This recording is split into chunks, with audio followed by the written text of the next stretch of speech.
so a relation is a set of ordered pairs.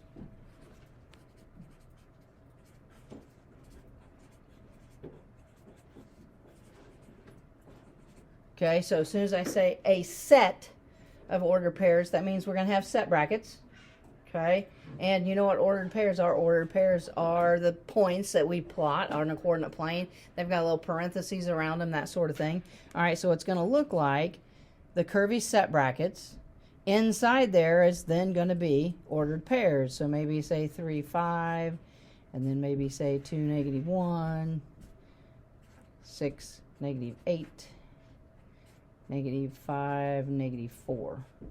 Okay, I just put 4 in there. There can be 2 in there, 4 of them in there, 6 of them in there. There's no limit to the number of ordered pairs that we can do that. All right, but it's a relation as it sets right there. Okay, it's just a set of ordered pairs. Now, from that relation, they're going to ask you questions. They're going to ask you to define the domain and define the range. Okay, so the domain, again, vocab here, is going to be the set of x coordinates.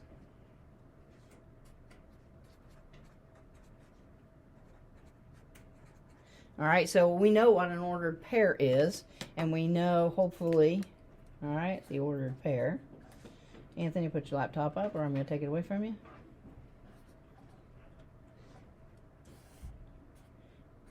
The first coordinate is the x, the second coordinate is the y. Okay, the ordered pair. So when we graph them, the first number goes left to right on the x-axis, and then the second number goes right or left on the y-axis. Okay, so that ordered pair is made up of an x and a y. So then when I tell you the domain is the set of x coordinates, then you ought to be able to go through here and find all of the first numbers, which are the x numbers.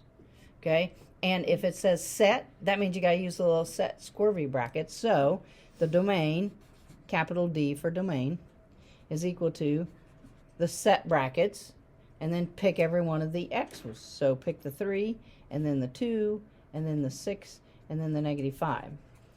All right, now I don't put them in order from least to greatest.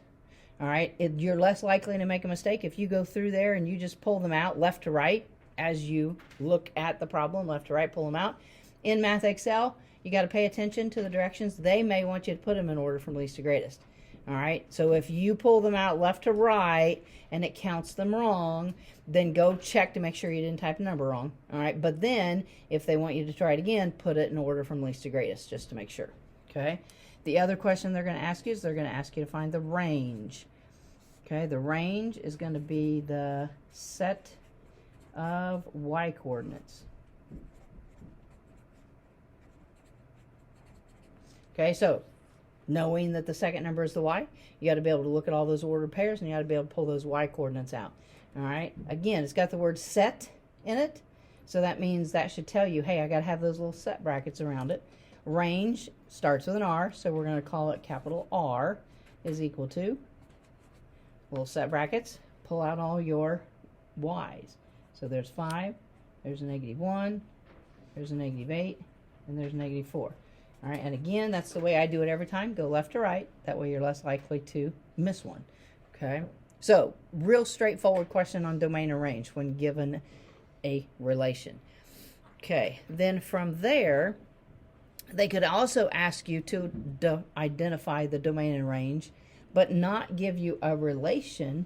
Instead, they could give you what's called a mapping. Okay, so let's kind of draw a little line here because we got a new word here. There's this thing called a mapping. All right, and it's more of a pictorial type thing. All right, so you're either going to see 2 bubbles or you're going to see 2 rectangles. One of the two.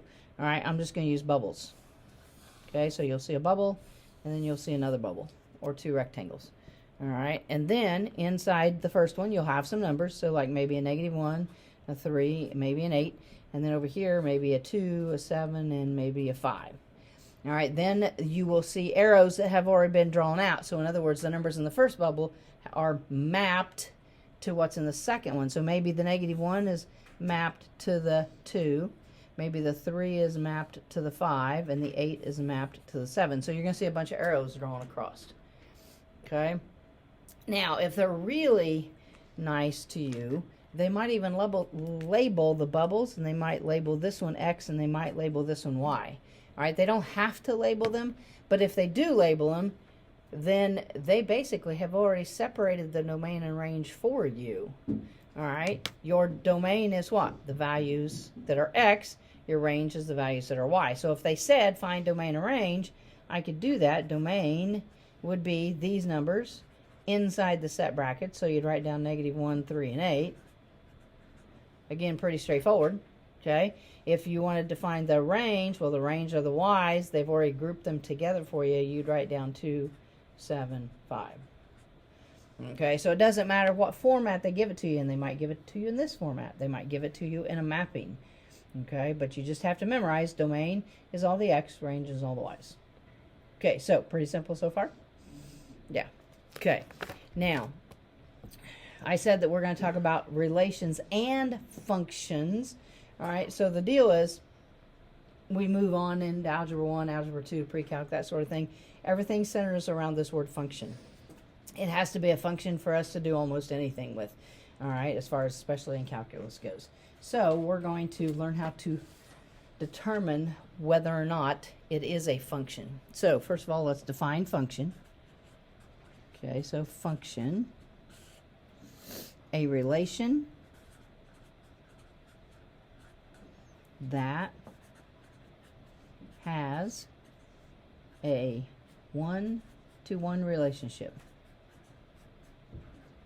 Okay, now that's your formal definition out of your textbook, all right? A function, well, first of all, you have to have a relation, okay? So it's a relation that has a one-to-one relationship, okay? Now, that can sometimes throw people for a little confusion, all right? The one-to-one part, basically, all it says is your x-coordinates cannot duplicate. Your y's can. We don't care about what the y's are doing. We only care about what the x coordinates are doing. So you go through and you look at all the x numbers, and as long as there's no duplicates, you have a function. If you've got more than one x that matches, then you do not have a function. Okay, so examples of what those problems would look like. Directions are going to say probably determine whether or not the relation is a function.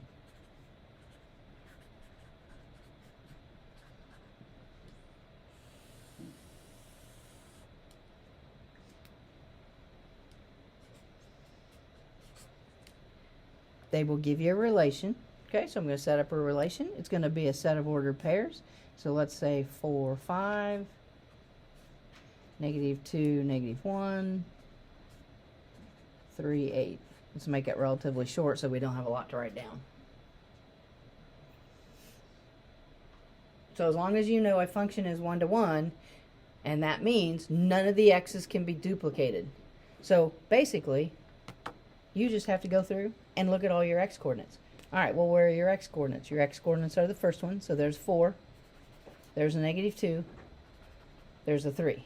Any of them duplicate? Nope. So is it a function? Yes. So it's a function. And it's no harder than that. You look at the x-coordinates, as long as they don't duplicate, it's a function. Okay? Now, it doesn't matter if our y's duplicate at all. Doesn't matter. Okay, so let's try another one. Let's do like 2, -3, 6, 8, -5, -3.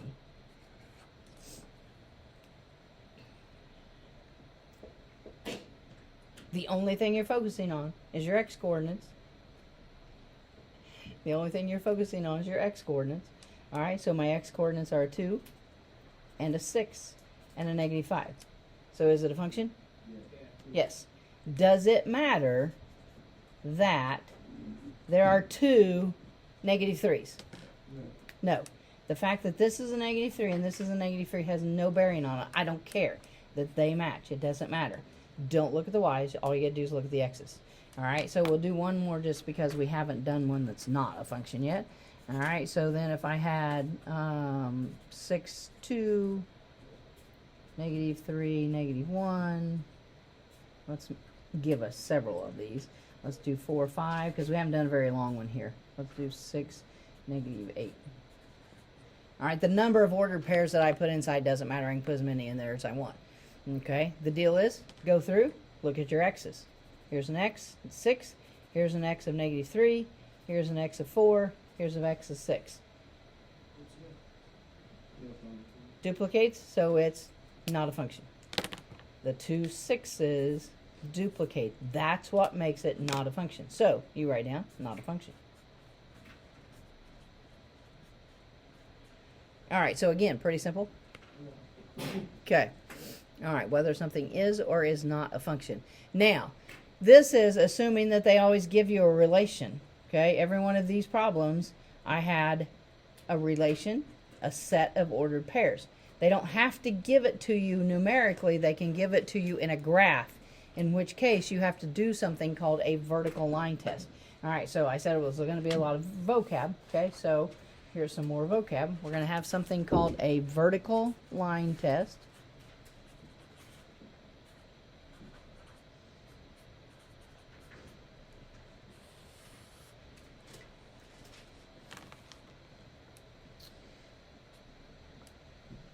Let's put down determines whether or not a relation is a function. Okay, so that's what it does. Vertical line test determines whether or not a relation is a function. All right, now let's write down some rules. If the vertical line only touches the graph in one spot, it is a function. So when I draw a vertical line anywhere on the graph, as long as it only touches in one spot, it's a function. If it touches in more than one spot, it's not a function. So this is a matter of, can you draw a bunch of vertical lines and then see how many times it crosses the graph. All right, again, extremely very straightforward, very simple here.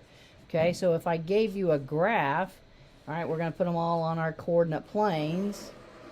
All right, let's suppose the graph, like you know from middle school, you graph straight lines, okay? So like let's say you graphed a line in y equals mx plus b form.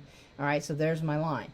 Okay, now can I draw a vertical line anywhere along the curve? Yes. How many times is it going to cross? Well, vertical means up and down, right? Vertical line test.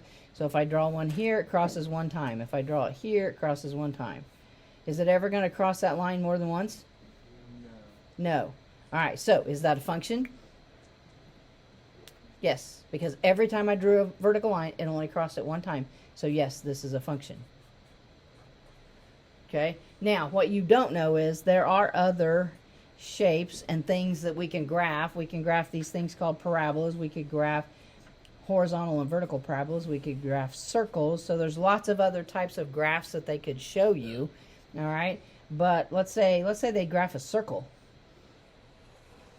All right, let's say they give you a picture that looks like that. And the question is it a function? Well, you're going to test it by the vertical line test. You're going to start drawing up and down lines through this. If I draw an up and down line, how many times does it cross the circle? Twice. So is this a function? No. No. So not a function. All right, so again, pretty simple and straightforward. Okay, no one said algebra had to be hard. Okay, it's just you got to know the definitions. If you don't know what domain is, if you don't know what range is, if you don't know where to look for the problems, if you don't know what a function is, a vertical line test. So there's things you have to memorize, there's things you have to know, okay? But then that's about all there is to this. All right, now, there are something called an extended XY table. We're going to do XY tables. All right, if they give you a function and they give you the domain, you can find the range, okay? And that is going to be a pretty common question they're going to ask you to find, okay? Okay, so far so good? Okay. All right, I don't want to go too fast. All right, so this is dealing with an XY table. So we'll just put XY table. To be like this. It's going to say, find the range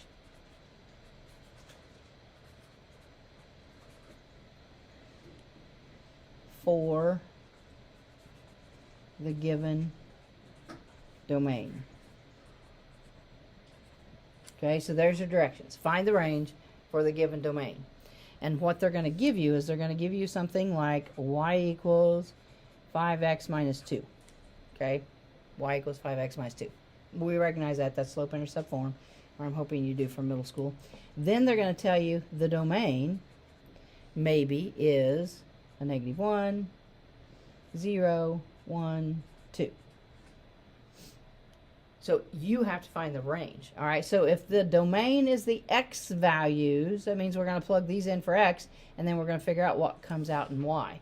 All right, now in your xy table, we're going to make a table. It just helps you organize your information. Okay, this is called an extended xy table. All right, whatever is to the right of the y equals goes right here in the middle. Okay, so that 5x minus 2 goes right there. Since the domain is the x coordinates, that was our definition that we had used earlier, then that means all of those numbers come down here in the x column. So I'm going to write the negative 1, then I'm going to write the 0, I'm going to write the 1, I'm going to write the 2.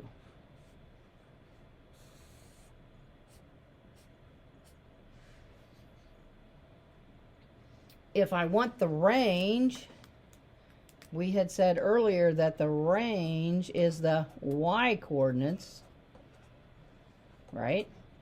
So if I plug numbers in, do a math in the middle, and I get a bunch of y ones, then my answers or my range is going to be whatever I spit out in that column right there.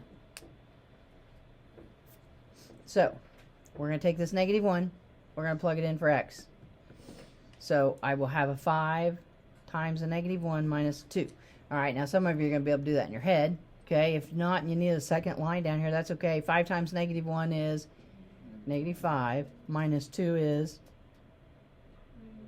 negative 7. Okay, so all this part in the middle here is just so you can work out the math in your head. All right, every time you plug it into 5x minus 2. So 5, plug in 0 now, because this I'm working on the 0x value, and then minus 2. Well, 5 times 0 is 0, minus 2 is negative 2. Plug in a 1, 5 times 1 minus 2. Yeah, 5, and then minus 2 is 3. Plug in 2. So 5 times 2 is 10, minus 2 is 8. See, most of you are not going to need that second line there. You're going to be able to do 5 times 2 is, you know, whatever. All right, now we don't want to just point to that, those numbers being our answer. All right, it would be really nice if you came out, since it says find the range, use a capital R, say, hey, this is range, capital R equals. All right, we put them all in set brackets, so use your set brackets, and then just list the numbers that you found. Negative 7, negative 2, 3, 8. All right, so then that would be the thing, answer. Okay. Okay, so again, pretty straightforward. Okay, pretty straightforward.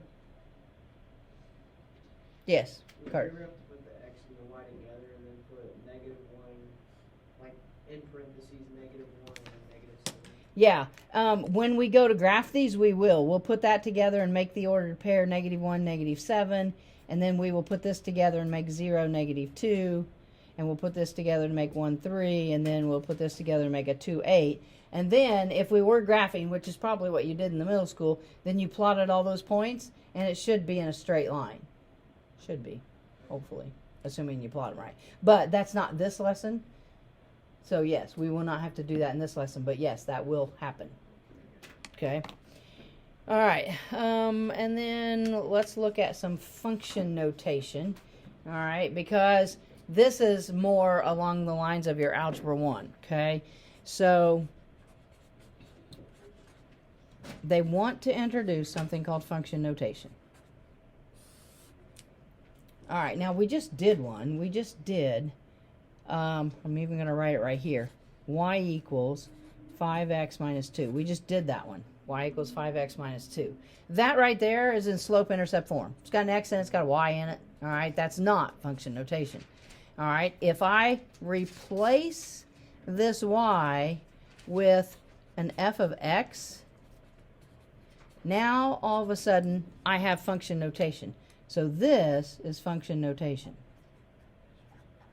All right, and you've maybe seen that in middle school, maybe not. I don't know.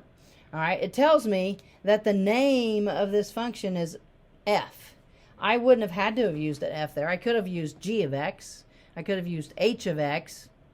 Okay, this letter out here is just the name of this function. F of x is the exact same thing as the y. Okay, but what they want to start doing is they want to start giving you this and then having you work out math problems based on function notation.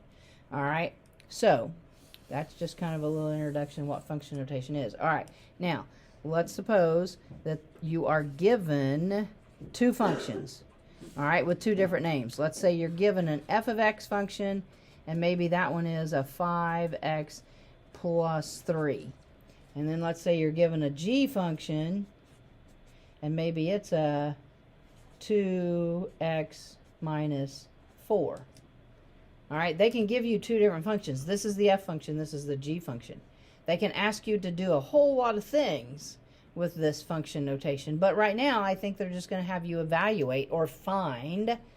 Okay, so then they might ask you to find, maybe find g of 3.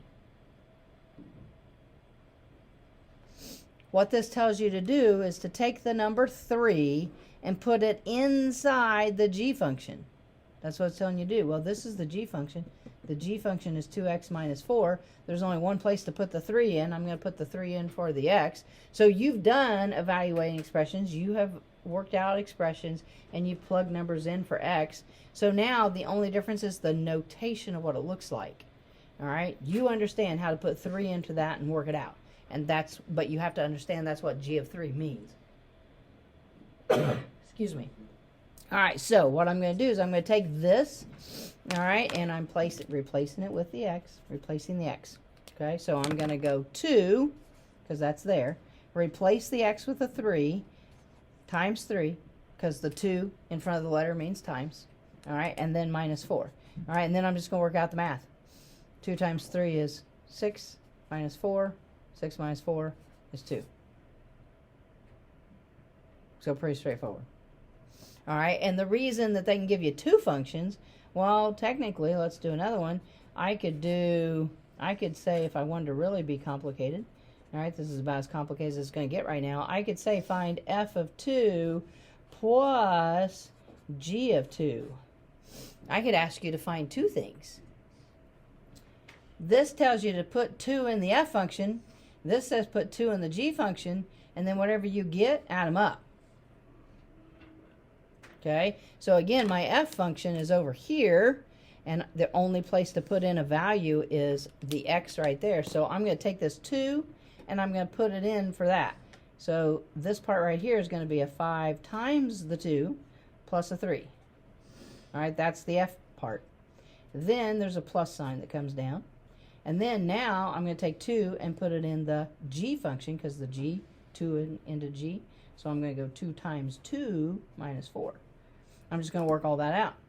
I don't know, 5 times 2 is 10, plus 3, plus 2 times 2 is 4, minus 4, 13, because 4 minus 4 is 0.